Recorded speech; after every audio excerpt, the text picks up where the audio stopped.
प्रदीप चौधरी जी, चंद्रपाल सिंह जी, हमारी चेयरमैन दीप्ति जी, हमारे पूर्व अध्यक्ष मित्तल साहब, और चिंता मत करो, आज भाभी जी आदमी सोच रहा होगा मैं चेयरमैन नहीं हूँ, महिला आरक्षण लागू हो गया, अगली बार आप जीवन से गायब हो जाएंगे, चिंता न करें, तेरी श्रेणी में सब आ जाए, सबके सब आपकी श्रेणी में रहेंगे। हमारे सुनील रामा जी, व्यापारी नेता अनिल जी, और आज के कार्यक्रम में जिसके आयोजक हैं गिरीश कंसल जी, वाकई आपके बारे में जितना पता लगा गिरीश कंसल जी के बारे में, और आप नीचे जाकर बैठ के आपकी साथ दिए, रास्ते में आपके बारे में मुझे काफी बताया गया, लेकिन यहाँ जब मंच से आपके बारे में बात हुई तो वाकई आपका जो जीवन है वो अद्भुत रहा है, और बिल्कुल जमीन से उठकर आपने फलक को छुआ है। मेरी शुभकामनाएं आपकी कंपनी दिन दुनिया रात की प्रगति करे। और उपस्थित व्यापारी सुरक्षा बहुत से हुए किसान भाइयों, मेरे पिछले 10 दिन से मैं बीमार हूं, और कल डॉक्टर ने कहा मुझे टाइफाइड है, और मैंने आने का कार्यक्रम कल निरस्त कर दिया था, क्योंकि डॉक्टर्स ने कहा कि भाई आप चल नहीं सकते, कहीं नहीं जाएंगे 10 दिन, क्योंकि इंटेस्टाइन में टाइफाइड हो चुका है। लेकिन डॉक्टर भोला सिंह का और विकास चौहान जी का इतना दबाव था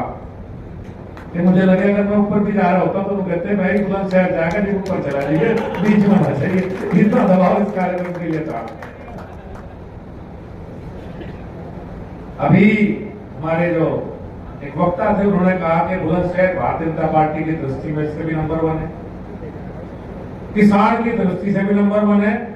और दूध की दृष्टि से भी उत्तर प्रदेश में बुलंदशहर नंबर 1 है, इसमें कहीं कोई दो राय है जी। मैंने खेती बताया जी, खेती में क्यों आ जाओ, और बहुत से लोग एक बात नहीं जानते, इस देश में गेहूं और चावल की कीमत मिला के जितनी होती है, पूरे देश में जितना गेहूं और चावल हम पैदा करते हैं, टोटल मिला के करीब 7 लाख करोड़ के करीब का हम गेहूं और चावल पैदा करते हैं, जो हम सब खाते हैं।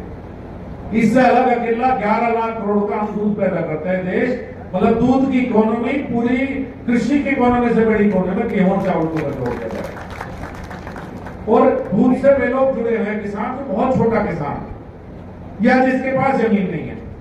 बड़ा किसान कहीं दूध नहीं, बड़े किसान के गाय भैंस आपको नहीं मिलेगी, आपको छोटे किसान के मिलेगी। तो जो सबसे निचले छोटा किसान है, जो कह सकते हैं गरीब किसान है, वो दूध का काम करता है। और आपके यहाँ तो बहुत बड़ी बड़ी कंपनियां हैं, अभी अमूल से भी कुछ लोग आए हुए थे, हमारे अभी अमूल की तरफ पराग थी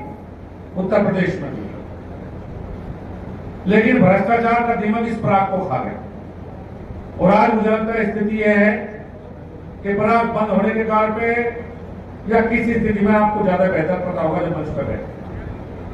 मुझे 2.5 साल हो गए इस विभाग में, पहले ये विभाग कृषि मंत्रालय के अंतर्गत आता था, तो 2014 में कृषि राज्य मंत्री था, और मेरे याद है 2014 में इस मंत्रालय का बजट 22,000 करोड़ रुपए था, जिसमें कृषि मंत्रालय और पशुपालन, डेयरी और फिशरी तीनों मिलाकर वो 22,000 करोड़ से शुरुआत करने के बाद आज अकेले कृषि मंत्रालय का बजट 1,25,000 करोड़ रुपए है केंद्र सरकार का। और इससे अलग जो पशुपालन, डेयरी और फिशरी मिनिस्ट्री बनाई गई 2019 में आदरणीय प्रधानमंत्री जी के द्वारा, जब मैं मंत्री बना 2014 में इसका बजट 1,500 करोड़ रुपए था एक साल का, और अब 2014 से आज 2023 में मेरे मंत्रालय की एक स्कीम जो एफएमडी और ब्रूसेलोसिस वैक्सीनेशन की स्कीम है, जो एफएमडी के टीके लगाते हैं गांव में, केंद्र सरकार की योजना, मेरे मंत्रालय की एक स्कीम 13,500 करोड़ रुपए की है। कितना बड़ा परिवर्तन 14 से 23 तक आया है केंद्र सरकार की योजनाओं में, किसान के प्रति मान लो या पशुपालक के प्रति मान लो। लेकिन उत्तर प्रदेश में कहीं ना कहीं एक बड़ी समस्या थी, क्योंकि कोऑपरेटिव सेक्टर बैठ चुका था, वो सिर्फ प्राइवेट सेक्टर बचा हुआ था। और मेरे मित्र चंद्रपाल जी और रामा जी डेयरी से सुनील जी बैठे हैं, बुरा मत मानना। आप लोगों को बैलेंस करने के लिए मैंने उत्तर प्रदेश में 7 नई मिल्क प्रोड्यूसर कोऑपरेटिव की शुरुआत की है, जिनमें से हरित प्रदेश मिल्क कोऑपरेटिव जो आपका बुलंदशहर देखती है वो है, एक पहले से थी, 6 नई कोऑपरेटिव की शुरुआत उत्तर प्रदेश में पिछले 2 साल के अंदर की गई है। वो इसलिए की गई है कि कोऑपरेटिव किसान से मिलकर काम करेंगे और जो बाकी कोऑपरेटिव हैं उन्हें तो कहीं ना कहीं प्रदेश सरकार का सहयोग मिला है, लेकिन ये जो हरित प्रदेश मिल्क कोऑपरेटिव है इसमें प्रदेश सरकार की हिस्सेदारी नहीं है। ये 100% मेरे मंत्रालय के द्वारा शुरू करी गई है। वहीं से इसके बजट का प्रावधान किया गया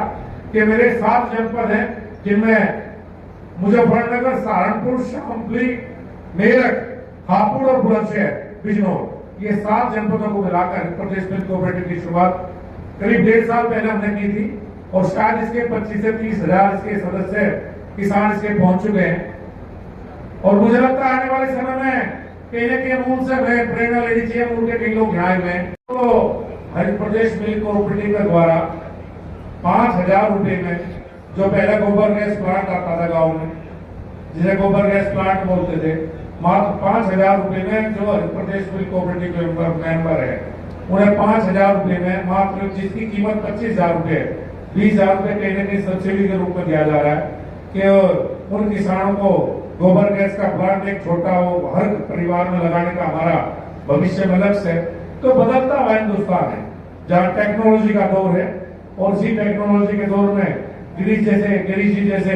कुछ नए लोग निकल कर आ रहे हैं जो मेक इन इंडिया के द्वारा रोजगार भी दे रहे हैं और जो विदेश से रुपए ठमक आते हैं कहीं ना कहीं उसमें भी रोकथाम करने का काम कर रहे हैं। बोलने की इच्छा तो बहुत ज्यादा थी, लेकिन मुझे लगता है कि मैं इससे ज्यादा नहीं बोल पाऊंगा। आप सबने आज मुझे बुलाया, स्वस्थ होता तो और अब 50 भी बात करता, लेकिन अगली बार फिर आऊंगा, फिर आपसे बैठ के बातचीत होंगी। आप सबका बहुत बहुत धन्यवाद, बहुत बहुत धन्यवाद।